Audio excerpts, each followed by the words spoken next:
My name is Carolyn William Robinson. I am the lead author of Unveiled Transparency, Battle Scars Unleashed.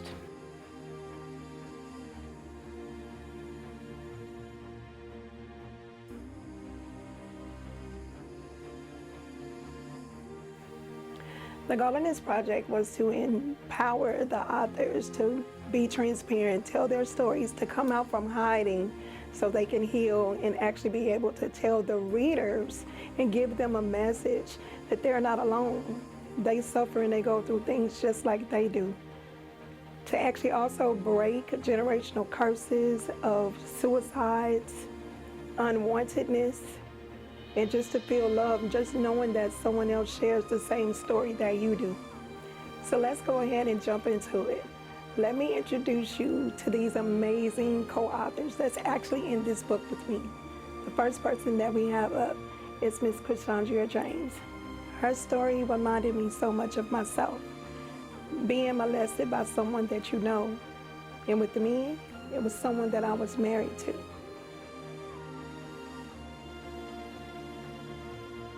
Chapter 1, Killing Me Softly. In this book, I tell my personal story of being molested as a child that took me to a dark place and having over 20 suicidal attempts that led me to smoking and drinking. I met a friend who I thought was a sister who tried to take my life, and this led me to losing my master's degree that put me back into a very dark place. Feeling rejected by my family, I could not be with my family, so I ended up homeless, living from house to house. That led me to an even darker place. This dark place took me to a very bad mental state where I felt like I was losing my mind. But it wasn't until I found myself, I found my identity, and I was able to turn my life around that led me to having a very good support system that brought me out of my dark place.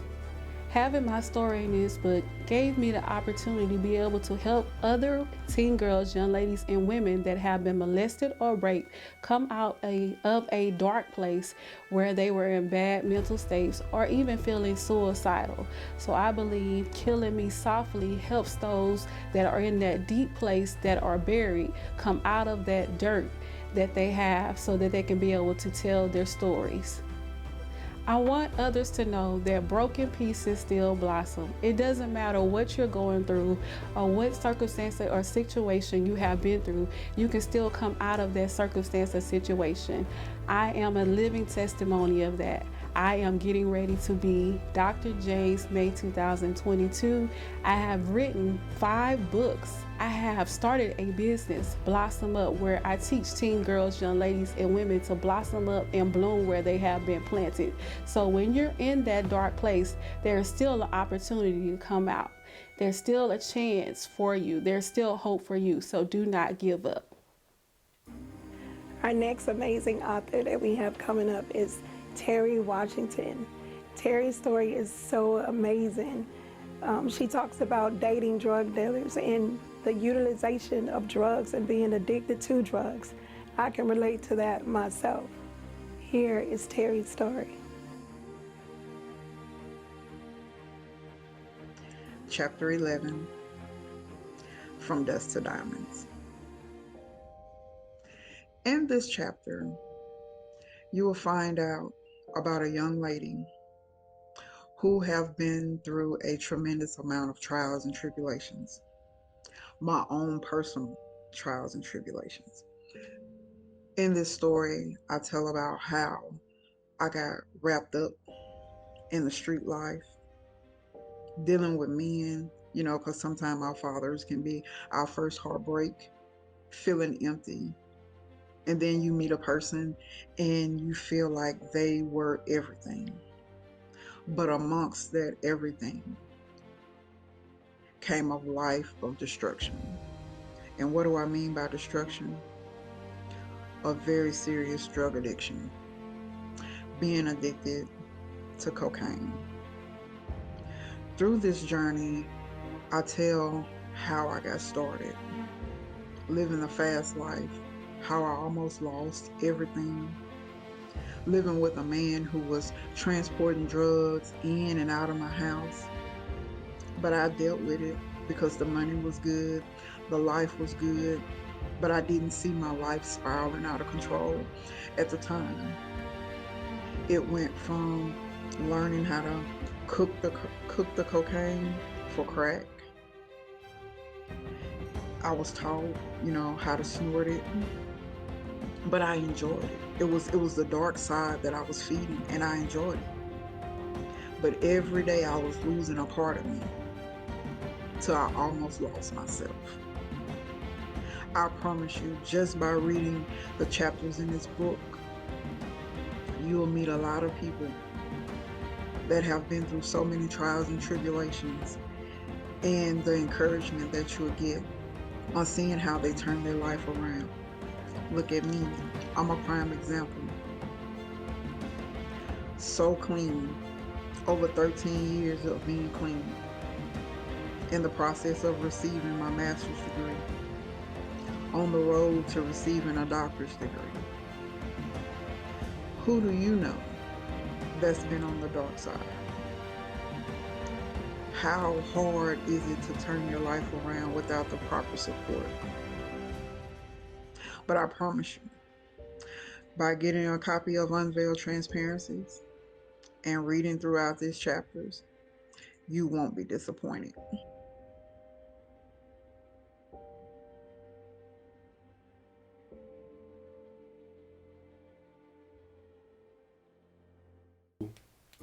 The next person we have is Dennis Hughes.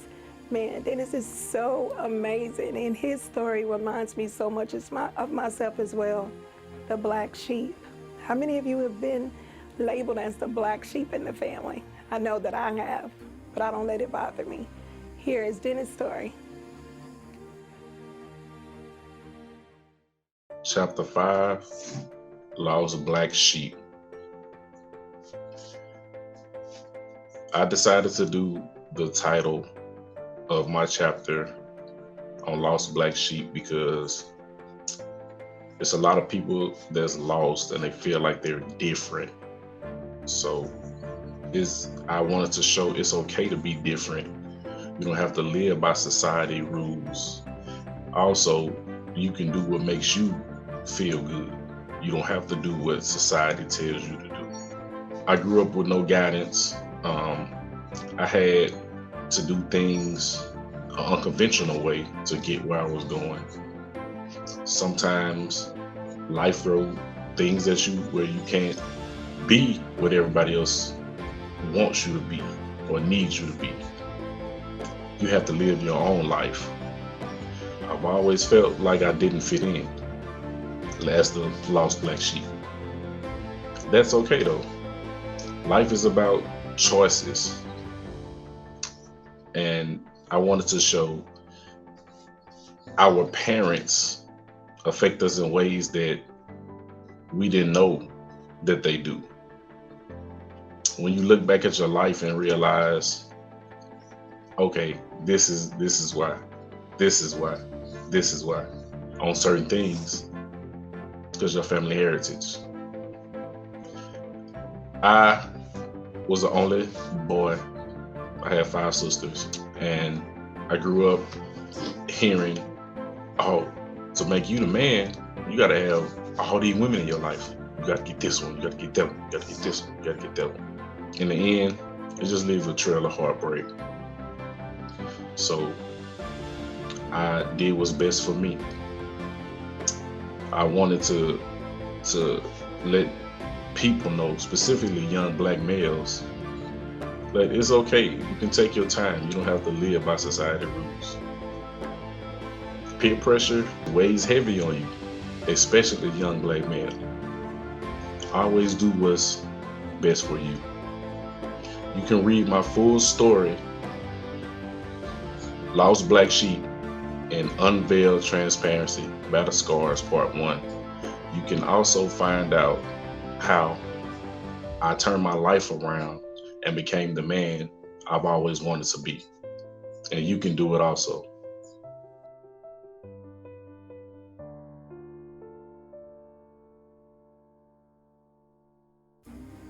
our next co-author, Miss Antoinette Blackson.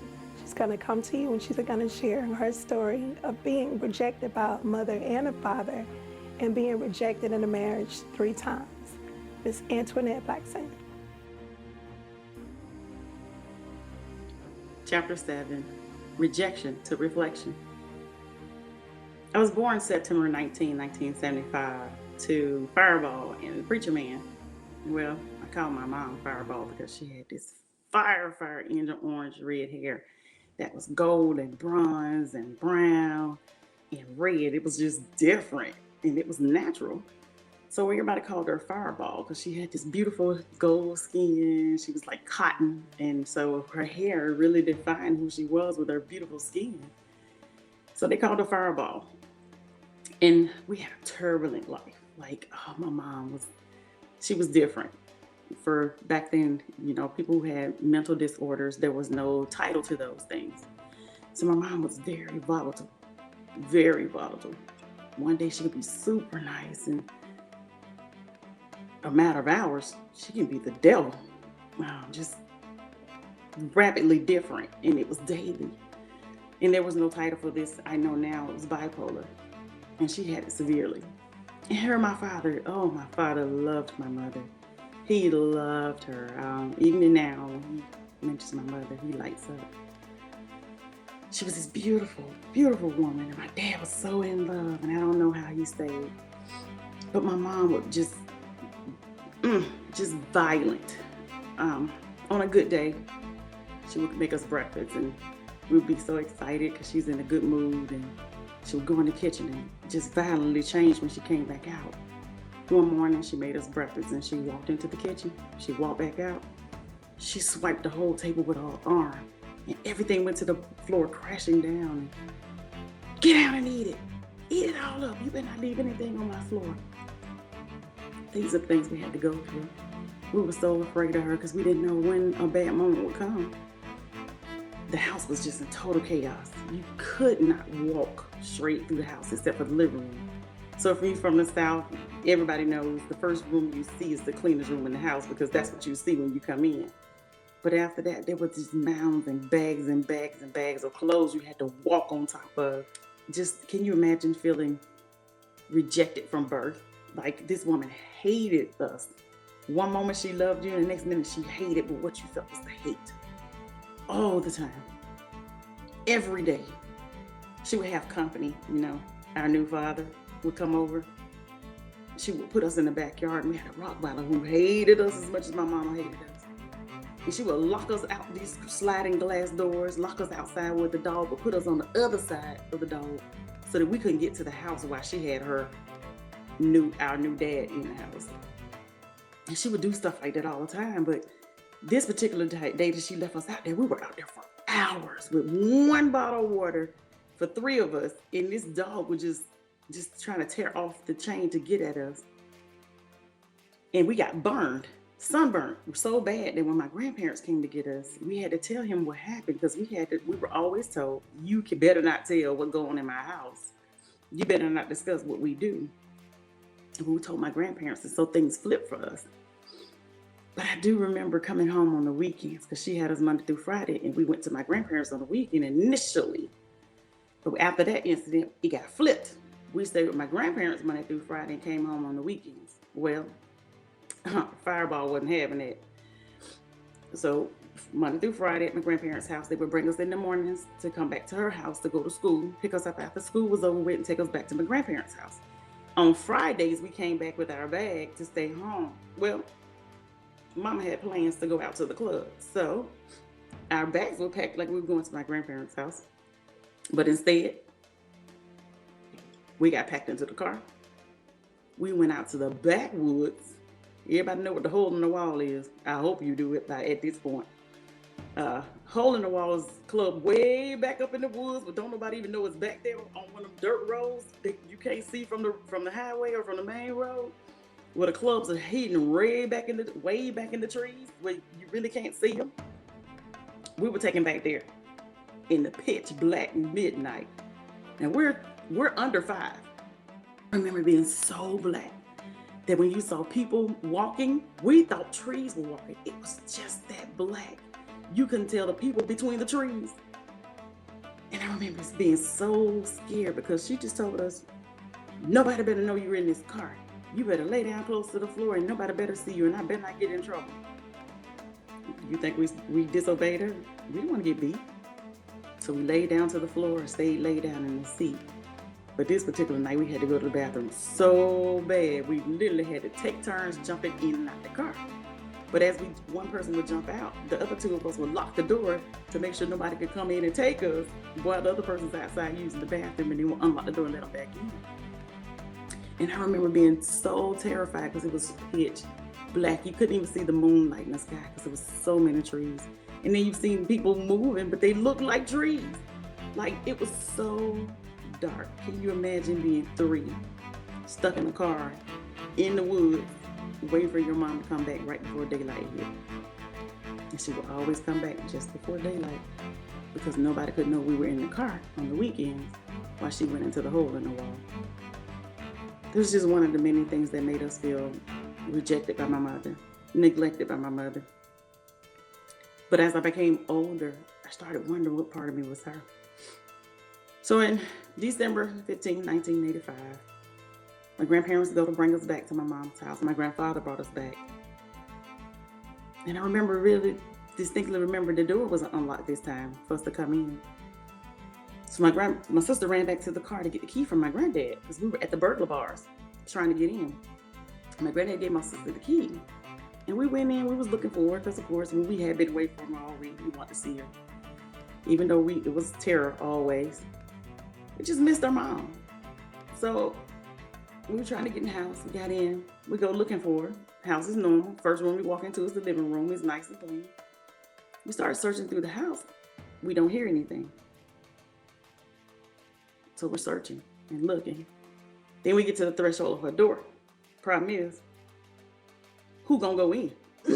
We're scared of our mom. So it took a minute for us to decide, you go in, or we'll go in together. We walked into my mom's room. And there's my mom right at the door almost. One hand above her head, the phone just barely out of reach. She was a different color. She was darker. She wasn't moving. Her eyes were open. My mom was dead on the floor. Kind of climbed on her. He didn't know. Shaking and rocking her. Mom, we home. We know you're gonna get mad. We in your room. She didn't move. My sister went back outside to tell my granddad something's wrong with mom. She's laying on the floor with the phone above her head, but she's not moving. My granddad came in, sent us back outside, called my grandmother, called the police. We were told we would never go stay with my mom again. Here's the kicker to that. And I may be tearful now. We were joyful. We didn't have to deal with the monster anymore. We didn't have to go back in that house. We didn't have to be in that volatile situation. It's funny, I cry now. But then I didn't cry. Not even at her funeral, I didn't shed a tear. We climbed in the casket. December. We found her on the floor December 15th. We buried her December 20th, right before Christmas. We never shed a tear when we were smaller. Me and my twin both climbed on her casket and kissed her forehead and didn't shed a tear. My mother worked at St. Jude and she loved on these kids. And I know they were special needs kids, but she loved on those kids. And we kept saying, how you love somebody else's kids, but you don't even love us. You hate us. She was a nurse.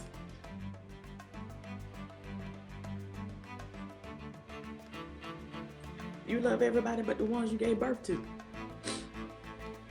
So I spent my whole life feeling rejected. Then I had to reflect back and see that I'm not my mother. there are parts of me that she's in, or parts of me that I'm a part of her, but I'm not my mother. So the portion of my book is Rejection to Reflection. I love me. I am my mother's child, but I'm not my mother. So read my story. Take the time to read the whole story. Read the whole book. Every author in this book is being transparent. Unveiled Trasparency. Battle Scars Unleashed. And truly, they were scars. So take the time to read it.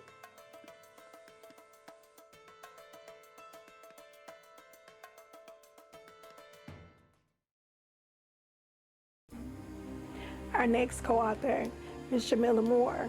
She's going to talk to you about dealing with domestic violence of an abusive relationship. Ms. Shamilla Moore. Chapter 6, The Secret Battles Behind the Beautiful Smile.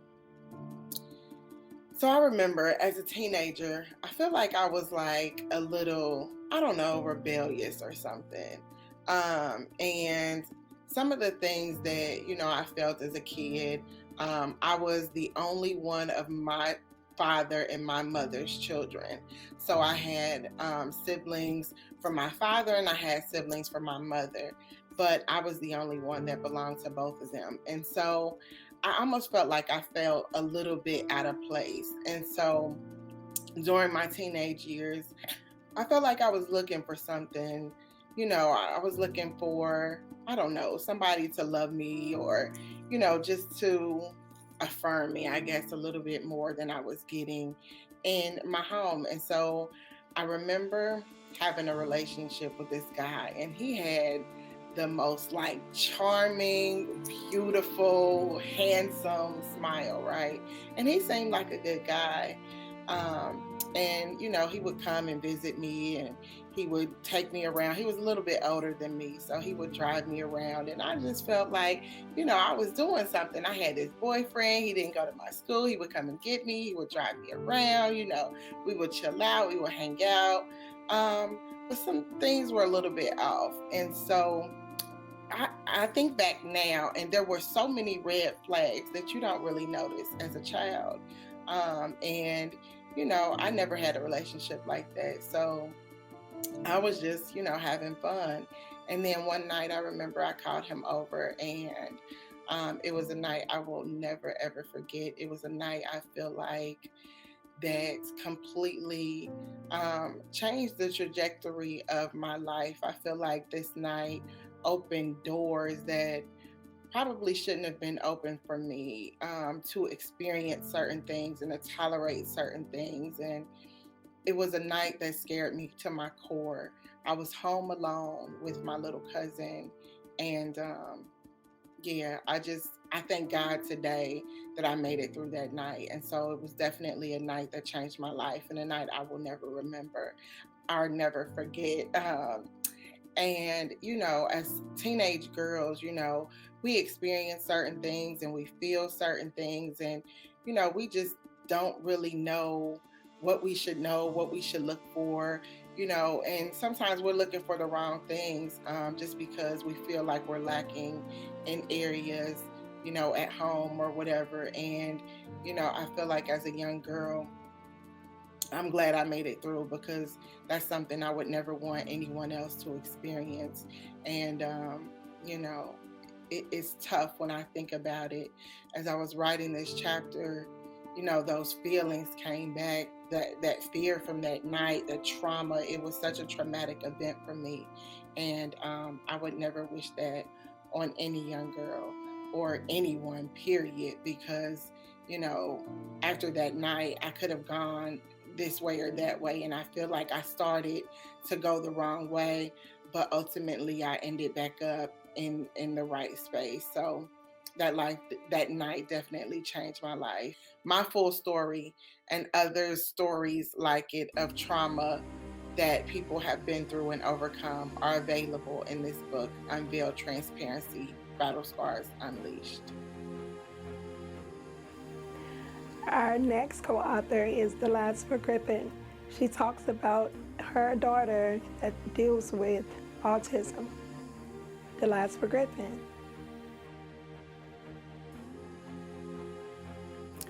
Chapter 8. I am that I am sent me. So far, everybody in this book has given you their personal, private pieces of their lives that they've had to overcome, that they've had to endure. And it's been about them and their struggles and how they overcame those things. And those stories have been amazing because I read them.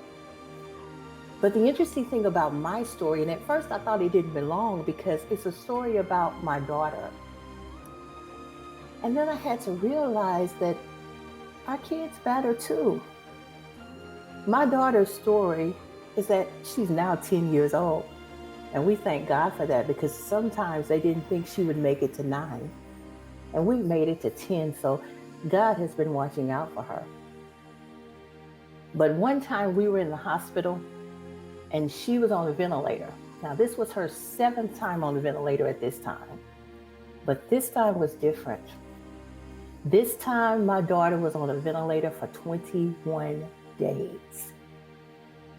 And on the 21st day, when we decided to take her off the ventilator, we took her off not knowing if, and in my words, she was going to fly to me or if she was going to fly to her Heavenly Father.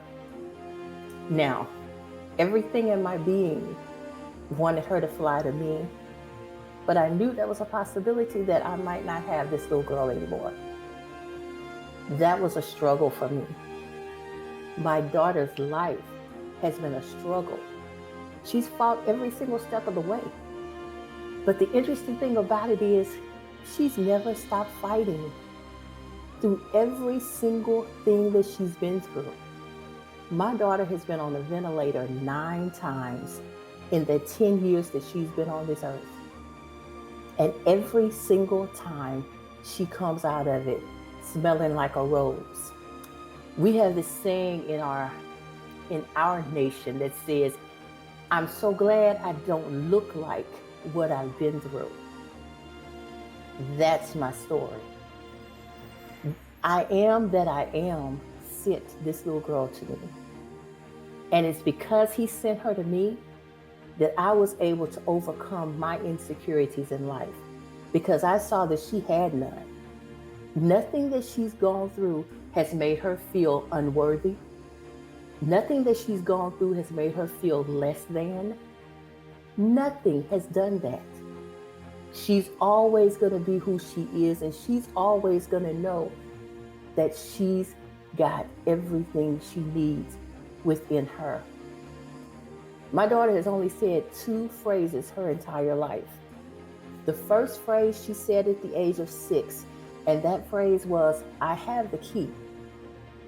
And it's interesting because at the age of 9, just a few weeks ago, she said, I believe God. So what I've decided to do is I've decided to put those 2 phrases together and say, I have the key. I believe God. That's my message to you. You have the key. All you have to do is simply believe God. Because I am that I am sent you as well. So, if you're ready to get yourself straight and read more about my daughter's story and everybody's story, you guys, they are so good. If you are ready to read more of our stories and learn how we do what we do, get your copy. Unveiled Transparencies, Battle Scars Unleashed. It's waiting for you. Get your copy today and find out more about our journeys. Reading this book would definitely impact your life. I have resonated with each and every author in this book. You will see that by reading my story. If you have a story that you would like to share and you want to come out of hiding, we have more volumes that need you in them. You can personally reach out to me so you can shine and inspire others with your stories. Please like and share this video, because every time we share, it's an opportunity to change the world.